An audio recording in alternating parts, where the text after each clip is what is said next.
Alright, what's up? Gonna talk about Painsmith here a bit. Got some tips for playing this fight as marksmanship, and I'm Kyrian. First things first, I'm playing this as Pelagos, so all the timings and stuff I talk about are with like the baseline 1 minute resonating arrow cooldown and stuff like that. And I also have the legendary bow. If you don't have the bow, you pretty much just skip casting wailing arrow, and you just do either a aim shot or rapid fire in that place instead. That should be most of it. Yeah. I don't know what the timings would be from Mechanicos. I think I would rather play Pelagos on this fight anyway. A couple of reasons for that. Mainly this boss isn't a DPS check anymore, so even if it's like a tiny single target loss for you, basically the boss comes down to kill balls in time, kill the AoE ads after the intermissions, live through the intermissions, don't die to spikes, and then that's the whole boss. If you can live through that stuff, and then like having chains on you is kind of hard, and just doing the chain movements in phase 3 primarily, with the rest of the raid and stuff like that, then the boss will pretty much die. There's not like a single target DPS check or whatever. So I would recommend Pelagos for that. It's going to be a little bit better for the ads. It's maybe slightly better for the balls. It's probably about equal. But you also get an extra endurance conduit with Pelagos right now, and I think in the coming weeks with Renown, you'll also get an extra empowered endurance conduit with Pelagos as well. And you'll probably get, I think you also get the second potency enhanced conduit before Mechanicos does. Anyway, so yeah, start off the boss. You want to. Oh wait, I'm a little bit ahead of where I wanted to be. Okay, so you Hunter's Mark the boss. You put your maximum advantage conduit on or whatever. You focus the gateway. My gateway is down here. You want to misdirect your tank, obviously, and then at the very start of the fight here, you're going to get chains. That's the very first like mechanic of the boss. Oh, one thing. So with Wailing Arrow, you can precast Wailing Arrow into Resonating Arrow, and because the Wailing Arrow travel time is long enough, you can get the Resonating Arrow on the floor, and then the crit buff and the damage buff from your Field Mark conduit and stuff like that will apply to the Resonating Arrow. But you have to do that if your range is like 30 yards or more away from the boss. So because we're pulling the boss, basically, see this is like a 5x5 grid where this triangle marker is. We pull him kind of between the 3 and 4 like diagonal of this roughly each pull. He's kind of slightly more up as well, just the way it comes in. So the boss is going to be here, and so obviously if my first like 1 or 2 casts of the fight isn't Wailing Arrow, basically if I'm not pre-pulling with Wailing Arrow, I'm not going to have that range on him right now. And obviously I don't want to set my Resonating Arrow down where the boss is standing right now, because he's going to be coming over here and standing over here. So instead your opener should be a little bit different. I'll talk about this in a second, but your opener is also different because of the talents you're taking. So yeah, first thing that's going to come out is chains. So our chain markers are orange star and purple. What you can do is, what I was saying with that is, if you're on farm and you've already killed this boss and you really want to optimize DPS, you could stand in this corner, and then when the boss is being pulled here, you could still get the Wailing Arrow into the Resonating Arrow that's going to be on the ground over here and stuff, and then you would just move over here during your cooldowns. You're going to have to move past this line, though, of the orange, because that's where the chain markers are going to be. Basically, I don't think this is worth it. Yeah, don't worry about it, especially for Prog, just stand over here. Anyway, that's a Wailing Arrow pre-pull thing. Okay. And then, so the chains are going to come out first, and then you're going to get the first balls 15 seconds into the fight. So, first thing to discuss is going to be the Shard of Kyr versus the Shard of Core. That's the either Absorb Shield or the one that gives you a damage buff for 20 seconds after hitting a new enemy, I want to say it is. I don't remember the wording exactly. But I used the damage shard here. But the shield is also pretty good. You're going to be using the shield probably on Sylvanas anyway. Well, you're using the blood set, so you won't have the blood thing anymore. I don't know. Anyway, you could kind of use either one, whether the damage or the survivability is more worth it to you. I think it's kind of probably preference, but definitely think about that and make a decision for yourself. I had spent the upgrades to get the damage one to rank 3 because it was pretty cheap. So I did that, so that's what I was using. If you're going to be upgrading the Absorb Shield one, probably want to use that. It's also pretty good, especially when you have chain debuff and stuff like that. Okay. Other than that, yeah, definitely use Blood Set for this boss. It's going to be generally, I think, the best for single target anyway, but I would just use it for prog on like all the hard bosses in Sanctum on Mythic, even if your blood set is only like rank 3. And mine's, you can have rank 4 right now. Of if you want upgraded Unholy to rank 4, you can get blood to rank 4. So within like a week or two, you should be able to get Unholy rank 3, or blood rank 3, I mean.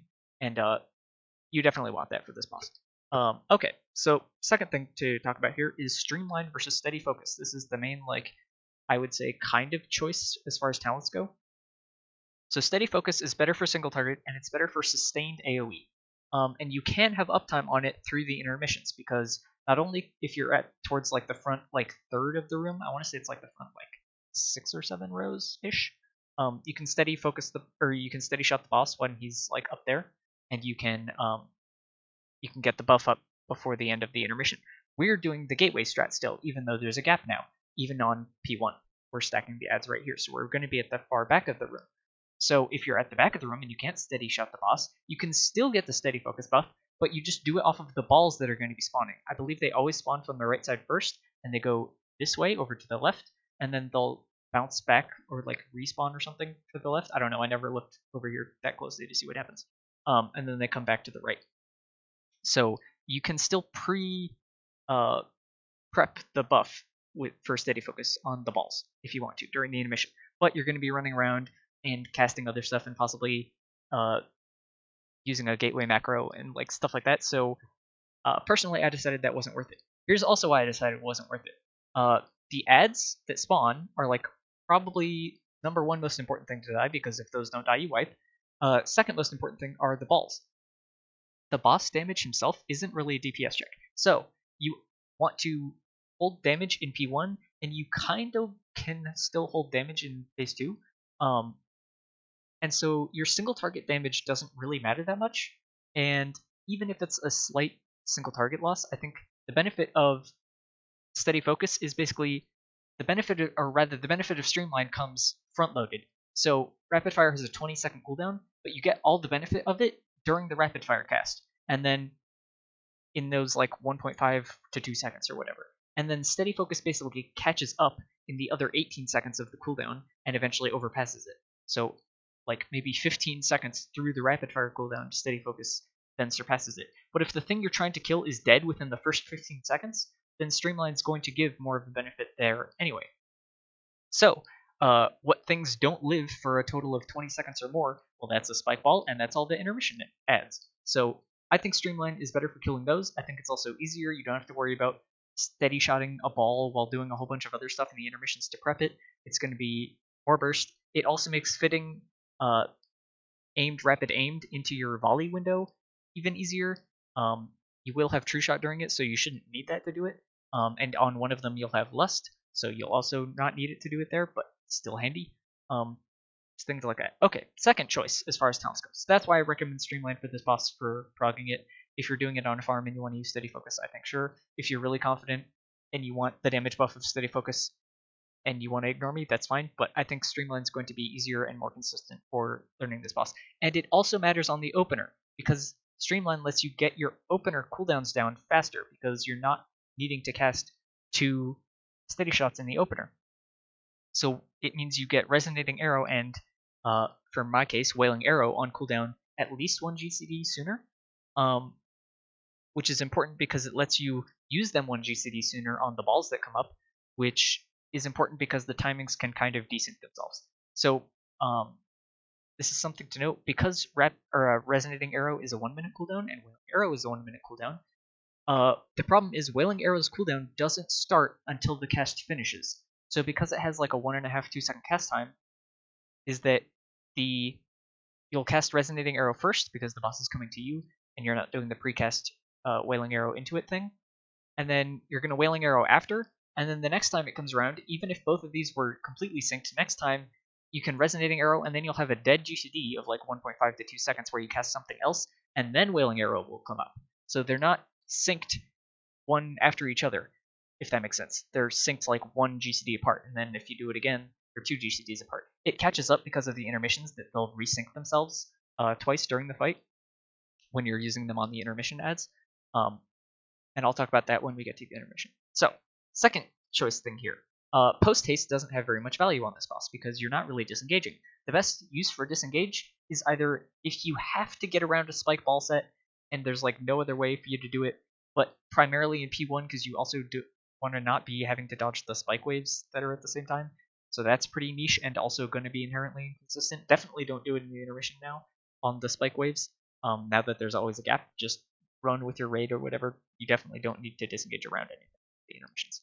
So the best use for disengage is pretty much when you're over here in one of your boxes or in this box and you get chains, you can just disengage and immediately go to a one of these 3 markers and get out of the raid instantly. That's about the only use for disengage. You don't really need post haste. It's really sketchy to use it during the intermissions, and you're going to have group raid-wide movement speed buffs for the most part during that time anyway. So what you should do is not use post haste and instead use Born to be Wild, because the intermissions are your baseline turtle cooldown is 3 minutes, and the intermissions are going to be, I think it's like 2 minutes and or 2.5 minutes apart or something like that roughly. I don't know. I have to look the timings again. But that'll let you use turtle for both intermissions as a safety net, which makes those much more consistent, and I'll explain why once we get there. And then it also lets you use turtle twice for both intermissions if you need to, if your roof movement speed buff drops, or you just have turtle up sooner if you need to use it for something else after the intermission during like P2 or P3. Okay, Volley versus Lock and Load. I think you pretty much want Volley. It's good for killing the balls because you still get ball damage plus boss damage at the same time. It's good for killing the ads, obviously. It's uncapped AoE for that brief window of time, and it's all burst, and you want to kill them during that anyway. You just line it up with the balls that you're using Resonating Arrow for anyway. So as Kyrian, you always want to line up Volley with Resonating Arrow. So I think, and the single target DPS check, it's like a 1% DPS loss or something, but it doesn't really matter because the boss just like falls over anyway. Like there's no DPS check in P3 anymore, pretty much. And then finally, careful aim versus explosive shot. I went careful aim here. I think it was just easier for me to not have to worry about an extra button and an extra cooldown to try and fit in the resonating arrow windows and everything, because I'm already having the wailing arrow from my legendary bow. And careful aim is still good for ball damage. So that was my main priority, was being one of the top classes on killing the spike balls. But explosive shot is pretty good for the ads, and it does still help in a similar way to volley, where you get ball damage plus boss damage at the same time. You would have to hold it sometimes, and you would lose some cooldown uses if you were using it for balls, which you definitely should be. So it's going to be probably a bigger single target DPS loss than careful aim to explosive shot normally is. But you're gaining some of that back because you're going to be hitting multiple targets, right? So I think that's kind of more of a personal preference thing. Okay, so phase 1. So here I have my range thing. Here I have my gateway. Here I have the boss. This is a fight timer. You want to end phase 1 no sooner than 1 minute and 10 seconds. And it's pretty easy to phase him at like 1 minute and 5 seconds. So here's what you do. You tell your raid, don't use potions on the pull. Even though you can get 2 potions in the fight, you don't want to phase him any sooner than 1 minute and 10 seconds. Okay, so I don't know when we get a pull timer here. Okay, pull timer. So you misdirect your tank or whatever, you want to precast a double tap. Then I'm just going to steady shot at about 2 seconds. Then I'm going to immediately resonating arrow on this box right here. It's the 4-4 like coordinate box. And then I'm going to wailing arrow, and then I'm going to true shot, then rapid aimed, or aimed rapid aimed. Oh no, sorry, there's a volley in here too. Okay, 1 second. He's so fucking dead. So yeah, steady shot, resonating arrow. You can see I put it on like the intersection there. Then I'm wailing arrow. Then I volley. Then go into true shot. Sorry. New chains. And then here you're gonna get chains sometimes during your cooldowns, and you're set. Okay. So then 15 seconds into the fight, roughly, you're going to get the first spike balls. So here's where you would hold a explosive shot if you were using that talent. Pretty much you just want to target the balls instantly, and the balls come roughly 40 seconds apart. So the first one comes at 15 seconds, and then the second one is going to come at like 55 to 1 minute. Or 105? Maybe they're 50 seconds apart. I don't know. I didn't check exactly. Okay. Maybe they're a little bit later than 15 seconds also. It's kind of closer to 20 seconds. Anyway, just target them instantly. Go like aimed rapid arcanes into them. Try and get a kill shot on them if you can. Pretty handy. Oh. Corner on this one? You can hold... Oh no, it's later. Okay. There's one where you can hold a rapid fire for it also. That's good. But yeah, here, just dump arcanes into it, stuff like that. Got a kill shot off on it. All good. Had a little bit of downtime there. Should have casted a steady shot in that downtime. Okay, so we're just single targeting the boss. Traps are coming out. You can get traps on you occasionally. Oh, one other important thing to notice. Chains, you can never get chains back to back. Unless I think you're probably... I don't know if it would go on melee first or if it would prioritize doing ranged back to back. But so I didn't get it on the first set. So those 3 people that got it on the first set, they will not get it on these upcoming chains, number 2. That's important for ranged. So because I didn't get it on the first set, I'm expecting to get it on the second set. Does that make sense? So I'm expecting to get chains. So I get chains, I finish my aimed cast, and then I disengage, and I go to my marker. And you see, I'm ahead of these people. That's one less person close to the raid, possibly going to bump somebody into a trap or like something else like that, right? So just makes it easy. I even spread out to give him like a gap to get in. You can see the other guy's doing the same thing. So you kind of want to let the middle guy in, and then the 2 like sides like pinch in. That makes sense. In the corner. In phase 1, you just want to use Feign Death when you have chains on yourself. You don't want to use Survival of the Fittest yet because you're going to want it for when you get chains in phase 2 and phase 3, because those are the ones that hurt more and you're more likely to die from, and those are about 3 minutes apart. If you use it in phase 1, phase 2 comes too soon and you probably won't be able to use it in P2 and you might die. So Feign Death only in P2 and P3 when you have chains. Then target a ball instantly again, if you can. Try and cast stuff on it. So here, you can see they are synced because I used them early enough, and these balls come out in time or whatever, where I can Resonating Arrow into Wailing Arrow, and then Volley aimed, and then here's where you should have held the Rapid Fire. New gains. Which I was bad about doing, because I just was. Especially when I have chains here and I'm moving, I was just like focused on using the cast, but you can see Resonating Arrows coming up in 9 seconds. So you actually want to hold this rapid fire for the ball. But minor mistakes, it's all good. And if you ever have chains and you're like super low or something, you can definitely also use like Health Pot, Hellstone, Kyrian Potion there. Okay, so you target the ball, Resonating Arrow into Wailing Arrow. I think I was slow. Yeah, I cast the Volley there first anyway, which is bad. You technically want to cast the Wailing Arrow there. And then you can just aimed rapid get around this. Okay. Focus the gateway. I used Cheetah here because I was slow. You should move more, and I probably didn't need to use Cheetah here, and that was a mistake. Do as I say, not as I do. It comes back to bite me later. Okay. Then you have Intermission. You just want to spread out. Don't be all like stacked. Like, have a set spot that you're all planning to go to. The first wave always spawns kind of in the middle, so we always just stood sort of on the gateway. But you want to basically put the fires not on where you're going to be stacking, if that makes sense. So just put all the fires like away from the gateway, and then stack on the gateway, and we have some person calling out whether it's in the middle, if it's one to the right or one to the left, as far as the lane. I guess I don't know what to call it. Right. Okay. Wait. Here, spikes are coming. You don't want to run immediately yet. You want to wait for the spikes to pass you. That kills people sometimes trying to cut the corner. And then you want to go behind these balls. You can even possibly go behind this ball, but definitely this ball is the one I normally go for, personally, just because we're so close to that one immediately. But you can see here, people spawned the fire in the lane. That's bad, because right now we want to be standing here. So what you want to do is in the intermissions, some of them you stack together as a group like this and plant in the gap. And some of them here, like you can see, this is coming on the one grid in from the edge. Whenever there's one on the far left right like this, what you want to do is actually get to the third grid here and then plant and wait for the balls to go past you. And then once the fire comes out, then move forward into the actual lane so that you leave room for everybody to get in and be safe. We didn't do that this time, and so I have to do this like weird jank thing where I'm trying to dodge spikes, trying to dodge this fire, which was also bad and in the lane.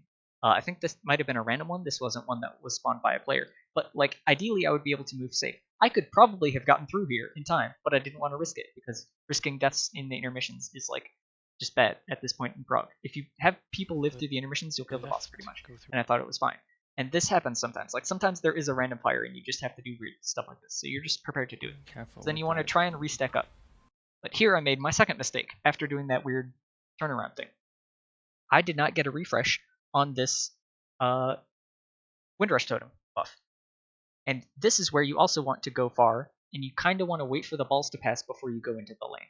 So like I want to be safe on like one of these grids in this far back second row, or ideally this row if I wasn't slow, and then you just wait there for the balls to pass you, and you're waiting in the clean lane as far as the spikes go. But so I missed that movement speed buff, and my cheat is on cooldown because I used it earlier. So here is where you use Turtle, because it's an insurance policy, and you don't lose any DPS uptime by using it here. Also, during the intermissions, you should save Exhilaration and use it during the intermissions if you're ever low, because it's hard on your healers because they're moving all the time and stuff like that, and you're just taking the dot damage. And it should be up for both intermissions, like no problem. So here I make the second mistake. I did not turtle, and so I die because I'm bad. Yeah, don't be like me. Okay. Middle. So normally, if I don't have to use turtle here, you just follow the group. Here's another one where you plant when it's in the middle, and then you move forward. And then it's in the middle again, so we plant, and then move forward. And then it's at the right. And then here, when it's 2, you are looking, so they're going to go through, I think. And then here, it's number 2, is how I know from this weak aura. Then you want to kind of go diagonally backwards towards the gate, which is at the back of the room, over where I'm dead. And then you want to bait the fire, same thing we did at the start of the intermission. So not on top of the gate, and ideally more towards the front of the room, and then you move back so that you're on the back side of the gateway here, because the spikes are coming this way, right? So they're doing that. They're coming back towards the gate. They bait the fire, not on top of the gate. This one's kind of sketch. Gate. And then you take the gate as the fires land. You want to wait for the fires to land before you gate, because if you take the gate and the fires are landing, you can get hit in midair and die. So don't do that. So normally what I do if I didn't have to turtle or not turtle and still die like a dumbass, is around the second or third countdown of the fires here is when I turtle, and I just turtle so that even if I'm late on taking the gate for some reason with my macro, and it's especially a lot closer in the second intermission for some reason, the timing is just tighter, I think, is that even if the spikes waves would hit me, I can still live through the spikes hitting me and take the gate because I'm in turtle at that point, right? So I just use the turtle as a safety net mechanism to always be able to take the gate at the right time. Plant. Then you plant after taking the gate, you stack up the adds. As soon as you take the gate and you land, while you're planted, you want to double tap, and then as the adds are spawning, you want to resonating, and as you're moving away, you want to resonating arrow where the adds are and a little bit in towards the room so that you tag the boss with it also. And then here is where you would ideally wailing arrow, then volley, then true shot aimed, rapid aimed. And then like multi-aimed if the adds are still up at that point. So I get rezzed. My rotation's going to be like a little scuffed Chains. because I waited so long to do this. And I don't get nearly as much add damage from it. So at this point I'm just kind of doing boss damage. I didn't get chains this first set, right? So I'm expecting to get chains later. Have to pop before we go on spikes. We're in the corner. I'm collecting my Pelagos balls. I get in the safe spot. Balls are close to us. Want to focus the ball instantly. It's a little bit hard to get aimed casts off during this, so once the spikes come, you want to kind of run as far this way as you can. On this one, better if the balls spawn far from you personally, but it's better for melee if they spawn close, so it's kind of an even trade-off. So you can see I'm running this way as I'm in rapid fire and stuff like this, and even though I'm overcapped on aimed charges here, I arcane shot to make sure the ball, like I want the ball to die because I want to arcane ideally kill shot here and have the ball die, and then I can stand still to cast the aimed once I'm targeting the boss. I don't want to stand still with the ball coming towards me. Establish. So, wait. I don't get the kill shot off there. Then here, just wait for the spikes to come here, and then once they pop up here, you just move through. Sidestep to the right, like that. Super easy. Okay. I say super easy, but you'll have people die to that a lot. You just having someone call it, especially the tank we had was doing it on the other side of the room, calling when the spike wave was getting near us was good. Okay, traps again. You can get traps sometimes. I'm expecting to get chains again because I didn't get it the first time. And so please watch again, them. We get chains. Wait for the spikes, then go through. This person should have gone to the middle technically, but it doesn't matter. Like, you can still get in there fine. In the corner. So now here's where I use Survival of the Fittest and Feign Death. because these are the ones most likely to kill you, and this is be another good time to use Health Pot, Health Stone, Kyrian file. Get on this spike ball. And then quickly. Here's where you would want to target spike ball sooner, be on it, but I'm being bad, and I'm focused on dodging these spike walls as the chain person here. If you're a chained person here in phase 2 and phase 3, focus on dodging the spikes. Don't worry about the ball. The ball is for the people without chains to focus on. Like, that's all they have to focus on. They have tons of time before the spike wall gets to them. It's going to get to you a lot sooner than you think, and you'll die to it. Hugging it. Let's go. Fair amount. So I'm just like staring at this spike wall coming at me. I'm not too focused on doing damage to the ball. See the spikes come out, Goes through it. and then I try and get through clean. Through. And you want to try and stay far apart from each other enough that you don't bounce each other into the walls or into the ball and things like that. And sometimes your tank is also coming through this way with you. So you gotta really be careful there. You want to kind of stay spread out. You don't want to be too close to each other, both trying to get through the spike ball. So the other two were able to just teleport through. If you're Night Fae, you should probably soul shape over balls. It's going to be hard to do it when you're dodging spikes. I don't know what the timing would be for that, as far as if you could do the spikes and the balls at the same time. But anyway. Someone was really close with that chain, yeah. So then you get traps again. Fuck there. We can top damage. Yeah, stop. So I got chains last time, so I'm not going to get these chains. Here we stopped damage. You could probably push it here. We weren't sure. We just did what worked for us. I mean, it was probably fine. We probably should push. Yeah, you could see we weren't sure what we should do. Just chill though. We wait for the hammer. Please stop.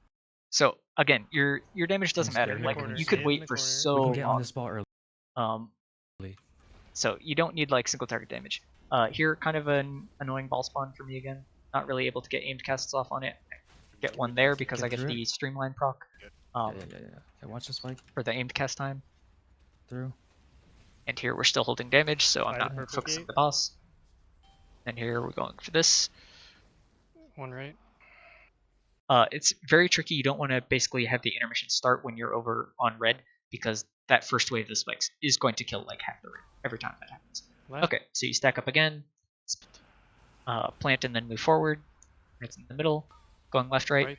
Ideally, you would have people stop on this line, but we're all close enough and clumped there that it's fine, and we have stampeding roars and stuff. You can see there were two or three people still kind of far behind or whatever.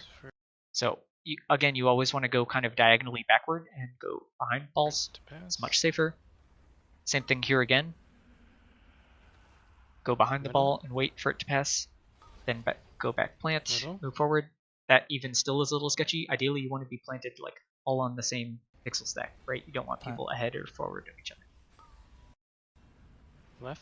That one was much better, right? You can see the difference there. Same thing. Towards the gate. Go through towards the gate. You can see here I turtle. Wait for the fires to land. Gate. And then I have my mouse over here to interact with mouse over on a keybind. So you can just take the gate here. And you can see the spikes are pretty close, and you want to be towards the backside of the gate. That's why I turtle, just in case there, to make that consistent. So my ad, like, whatever strat here, plant, as far as abilities go, is going to be much better. So you can see I land, I pop double tap, I wait slightly. As I'm moving, I cast the resonating arrow. The boss comes in. I target the ads instantly, and then start casting Wailing Arrow. And then Volley, and here I'm going to Potion True Shot, aimed, rapid, aimed. Remember, I'm targeting the boss, because at this point the boss damage matters, and the ads are going to die when you have Lust. Like we have, if you have enough damage to kill them without Lust first intermission, you definitely will kill them with the Lust in the second one, right? All these spike balls, like that. So chains, do your thing. These are going to die. The boss will fall over. We're just focusing boss damage now. Greed collecting Pelagos ball, get in the corner. Now chains in this phase are going to go far from where the balls are. And so here, again, you just want to focus killing the ball. Give yourself as much time to deal with the spike stuff as you can. Pump boss is hard. And then I missed-target a ball because the health bars are stacked. I really should target it from this boss frame. But, can here. Oh well. Or have an assist from your tank or something, a macro to attack on assist or something. Watch the spikes, please. I just target it manually with my mouse. So we're waiting for the spike wall to come. And then strafe into it. Nice and easy. Greed for a Pelagos ball again. Now here, I didn't get chains last time. So what does that mean? It means I'm expecting to get chains now. So ideally, I'm going to pre-move out a little bit from the group on this lane and this lane, just so that we have plenty of room for the chains to not bounce each other or not bounce anyone in the raid, especially Watch near the the traps. spikes heading our way. During these traps, anytime during these traps is like a pretty good time to feign death if you like if I got chains the previous time and I know I'm not going to get these chains and I won't need feign death because I'm not going to get these chains, then feign deathing for these trap explosions is a good idea. Anyway, so I'm expecting to get chains. So we are doing a bad job of this. We're stacking. And I see that we're stacking. So I'm going to try and move forward. What I actually should do at this point is start moving left so that we don't bounce each other. Moving forward and backward is kind of tough. But I'm expecting that we're going to spawn this and get bounced. And so I move forward, and then the spikes are already here, so I need to keep moving forward, but I wait, and I hesitate just a little bit because I wasn't expecting the spike wall to be, like, I wasn't expecting to dodge the spike wall going from 3 to 4 here, or I guess 3 to 4 that way. I was expecting to do it on the edge, like this guy's wanting to. I die. Again. Bad. Died twice, but I died twice, which means I know it's the kill. So, rest of the raid is going to carry. Let's go. This is obviously a tactical death because now we only have 2 chain people. So it's much easier for them to move and not stack the spikes on each other and stuff like that. Definitely tactical, 100% planned. Definitely not bad play on my part on the one pull that we killed the boss, right? Obviously. In the middle. Do as I say, not as I do, as always. So, kill the ball. Get through. Kill the ball. Very important. Don't die to this fucking spike. And then, literally at this point, boss is like dying, right? Like you have so much damage at this point. The boss is made of paper. Boss hard. That was like the first mechanic set in traps. Get back in that corner. In phase 3. You have plenty of time. You can place the traps. You get one more tank mechanic. There's no chains out yet. That one's easy. And then the boss is like dead at this point. If we had me and the other Shadow Priest alive, we would kill the boss. Get out. Just on these chains. Like, the chains just get out, you dodge through the spikes, we don't need to kill ball here. We should just focus the boss. If we're both alive. But we're dead, and then a third, fourth people die, which are both DPS as well. Where's the boss? Now, the boss is a little bit sketchy. Did we have a tank die too? What else happened here? I don't know what happened. Somehow we have a paladin tanking the boss, I think. Kill the spike, kill the spike. And we're like debating killing this spike ball and killing the boss when he's super low. Kill the spike and the boss dies. Kill the spike so we can get through. Or just fucking time the ball again. But easy, obviously, cleanest kill of all time. The boss dies. Anyway, so that's stuff I learned playing Kyrian Pelagos for Painsmith. Probably a really long video. Probably not actually as long as it needed to be. I probably rambled and targeted or repeated myself a bunch of times on what you should be doing and stuff like that. But hopefully I went over all the important things that I learned as far as like how to play the boss and like when you use all your cooldowns and stuff like that. Pretty much like it's a lot of small things that all are like they all add up together, and it's a lot of just making stuff as consistent as possible. And if everybody lives through the 2 intermissions and doesn't die to spikes in P3, you pretty much will kill the boss. So it's definitely much more of a mechanics fight. You don't need to worry about your damage super much. Killing the balls ASAP makes everything way easier on everybody else. If you're on chains, don't worry about the balls. Just focus on yourself. Focus on staying alive as the chain. Don't kill other people with the chain. During the intermissions, use Turtle and Cheetah as a safety net. Don't use them early like I did and be bad, or not use them and be bad because you panicked and weren't expecting to lose the movement speed buff and get sandwiched into the back corner of the room and stuff like that. So yeah, help your friends. Be nice to your friends. Do big damn on intermission ads and stuff like that. Use your cooldowns. Pretty much like every other ball set, you'll have Resonating Arrow, Volley, and Wailing Arrow for, and a double tap. And you can just pump the ball pretty well. And then, yeah, that's pretty much it. That's all I got. Thanks for watching.